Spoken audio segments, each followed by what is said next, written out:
नमस्कार दोस्तों। पुस्तक समीक्षा कार्यक्रम में आपका स्वागत है। आज मैं जिस पुस्तक की समीक्षा करने वाली हूँ वह थोड़ी अलग उसकी विधा है। उसका नाम है गद्य तरंग। यह एक अनुशीलन ग्रंथ है और इसका विषय है रामेश्वर काम्बोज हिमांशु के गद्य का अनुशीलन। तो दोस्तों चलिए अब हम इस पुस्तक के बारे में बात करेंगे। गद्य तरंग, इसकी संपादक हैं डॉक्टर कविता भट्ट। आप देख सकते हैं आयन प्रकाशन से आई है, 2021 में प्रकाशित हुई है। मूल्य 380 रुपए, पृष्ठ 184 हार्ड बाउंड में। यह पुस्तक मात्र पुस्तक नहीं है, यह अनुशीलन ग्रंथ है। तो अब मैं इसके बारे में बात करती हूँ। सबसे पहले मैं डॉक्टर कविता के बारे में आपको थोड़ा सा बता देती हूँ कि डॉक्टर कविता का उपनाम शैलपुत्री है। टिहरी गढ़वाल की निवासी हैं। हेमवती नंदन बहु गुणा गढ़वाल केंद्रीय विश्वविद्यालय में कार्यरत हैं। इन्होंने इन्होंने योग, अंग्रेजी, समाज कार्य और दर्शन शास्त्र, 4 विषयों में इन्होंने एमए किया है और यूजीसी नेट क्लियर किया इन्होंने दर्शन शास्त्र में, और योग में पीएचडी किया इन्होंने। और ये अवार्डेड है जीआरएफ से, पीडीएफ यूजीसी। अध्यापन अनुसंधान का इन्हें अनुभव है। योग पर इनकी खूब सारी 13-14 पुस्तकें प्रकाशित हो चुकी हैं। कविता संग्रह भी प्रकाशित है। देखिए इनका इतना अलग सा, मैं बायोडाटा देख रही थी कि योग में भी है, मनोविज्ञान में भी है, ये अंग्रेजी, हिंदी, कितनी इनकी सिद्धता है कविता जी की। और अब मैं थोड़ा सा हिमांशु जी के बारे में बता देती हूँ। वैसे तो वे किसी परिचय के मोहताज नहीं है, मैं बता देती हूँ थोड़ा बहुत कि हिमांशु जी एमए हिंदी किया है, बीएड किया है। इनकी प्रकाशित रचनाएं लगभग 33 हैं। शिक्षा विभाग राष्ट्रीय पुस्तक न्यास द्वारा इनकी पुस्तकें प्रकाशित हैं। कविता, हाइकू, ताका, चौका, सदोका, उपन्यास, व्यंग, व्याकरण, लघु कथा, बाल कथा, आलोचना, सभी विधाओं पर इन्होंने अपनी कलम चलाई है। और इनकी रचनाएं पंजाबी, नेपाली, अंग्रेजी, उर्दू, मराठी, गुजराती, संस्कृत, बांग्ला, इन सभी भाषाओं में अनुदित हैं। इटली, कनाडा तक इनके संबंध हैं। इनकी पुस्तकें वहां तक पहुंची हैं। लघु कथा के क्षेत्र में तो ये स्थापित नाम है ही। हिंदी चेतना त्रैमासिक कनाडा, इंटरनेट पर ये ब्लॉग लिखते हैं। इनका ब्लॉग है लघुकथा.com, हिंदी haiku.net, त्रिवेणी.com। इनके संस्थापक संपादक हैं और इन्होंने अनेक कार्यशालाएं हरियाणा साहित्य अकादमी के साथ मिलकर भी आयोजित की हैं। कई विशेषांक संपादित किए इन्होंने। केंद्रीय विद्यालय में प्राचार्य पद से सेवानिवृत्त हैं रामेश्वर जी। और अब मैं इस पुस्तक के बारे में बात करती हूँ तो भूमिका में डॉक्टर कविता भट्ट कहती हैं कि श्री हिमांशु आदर्श अध्यापक रहे हैं। सेवा काल में निरंतर साहित्यिक व सामाजिक गतिविधियों में इनकी काफी सारी इनकी पैठ रही है और इनकी रचनाएं प्रकाशित होती रही हैं। व्यावहारिक हैं, ये वाक्पटु हैं, मृदभाषी हैं, कुशल संयोजक हैं और सादा जीवन जीने वाले हैं। कविता जी ने इनके व्यक्तित्व के बारे में काफी पहलुओं पर इस पुस्तक में चर्चा की है। और अब मैं इस पुस्तक के बारे में बात करती हूँ कि इस अनुशीलन ग्रंथ में 30 साहित्यकारों द्वारा उनके साहित्यिक अवदान पर समीक्षाएं सम्मिलित हैं, आलेख हैं इसमें। इसके अतिरिक्त हिमांशु जी रचित 4 आलेख भी सम्मिलित हैं, उसकी चर्चा मैं बाद में करती हूँ। व्यंग, लघु कथा, बाल साहित्य तथा व्याकरण पर साहित्य, इसके बारे में इनकी खूब कलम चली है हिमांशु जी की। और ये पुस्तक शोधार्थियों के लिए काफी लाभदायक रहेगी, पाठकों के लिए लाभदायक रहेगी, साहित्यकारों के लिए लाभदायक रहेगी।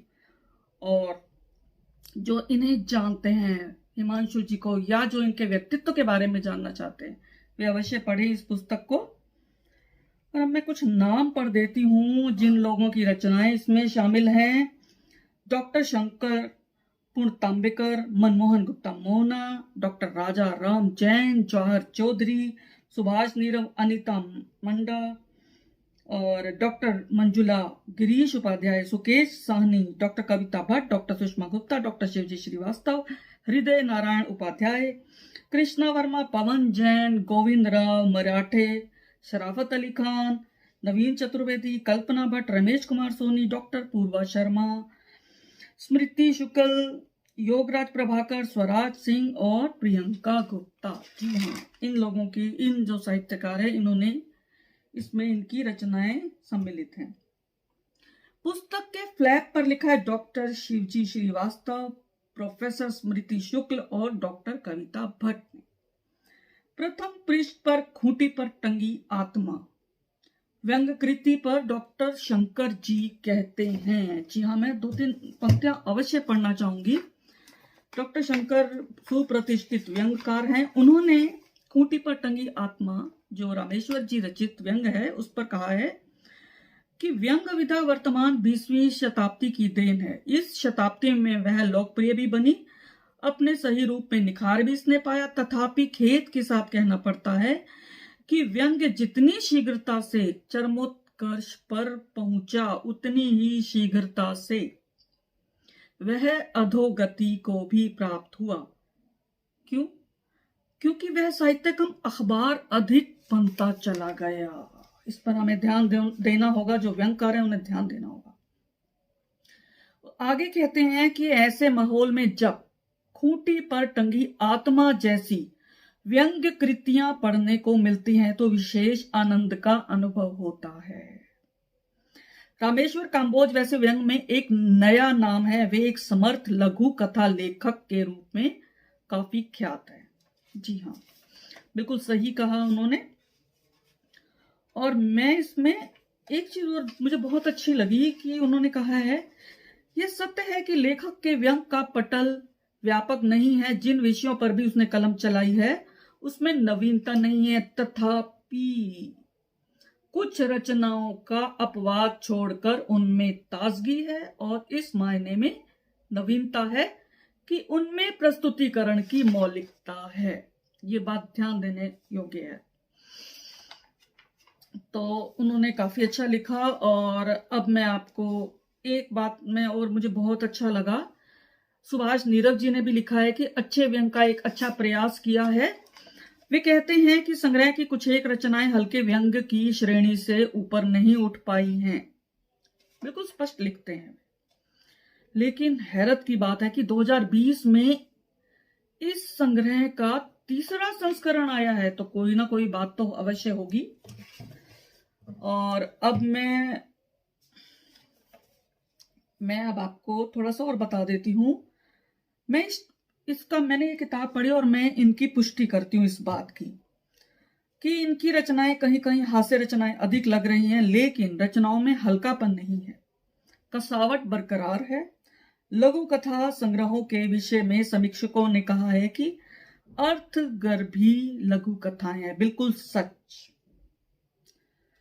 उसके अलावा पर्यावरण का पाठ पढ़ाती बाल कथाएं इन्होंने रची हैं। हरियाली और पानी जो है, पर्यावरण को बचाने की सीख देती है ये पुस्तक।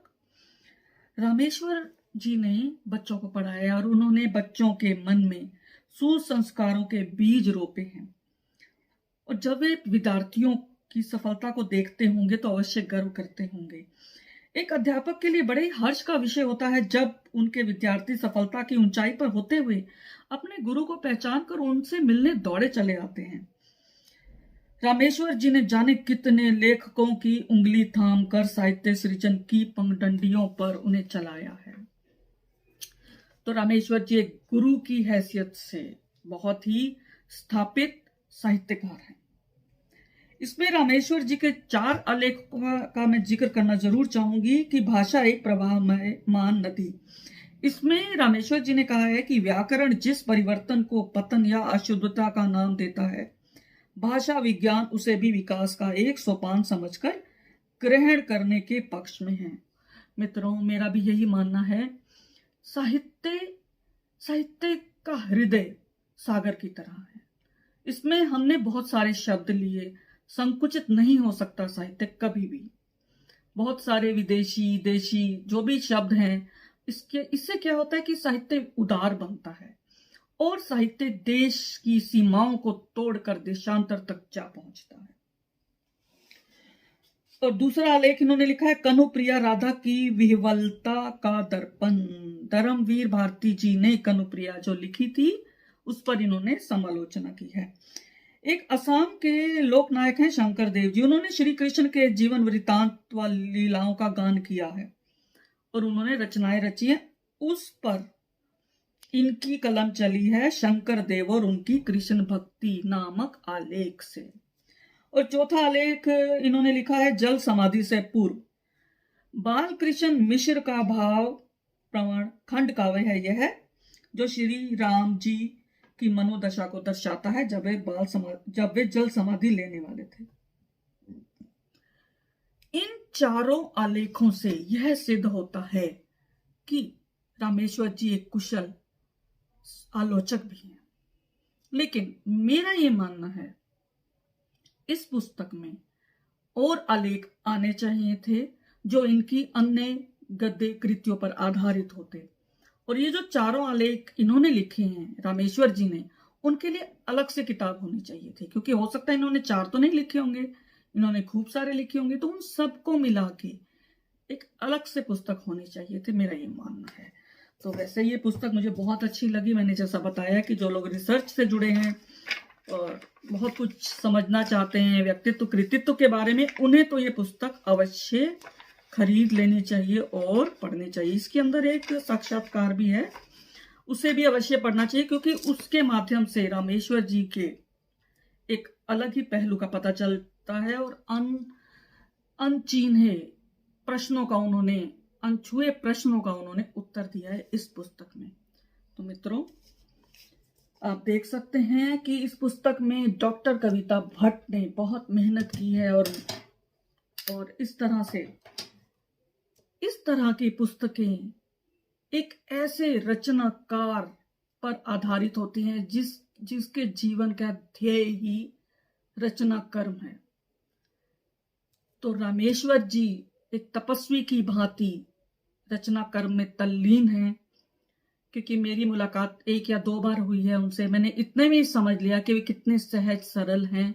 उनका जो ध्यान है, उनका पूरा जो जीवन है, उन्होंने साहित्य सृजन पर लगा दिया। तो ऐसे साहित्यकार बंधु को भी मेरा शत शत नमन और कविता जी को भी मेरा शत शत नमन। धन्यवाद दोस्तों, फिर मिलेंगे अगली कड़ी के साथ।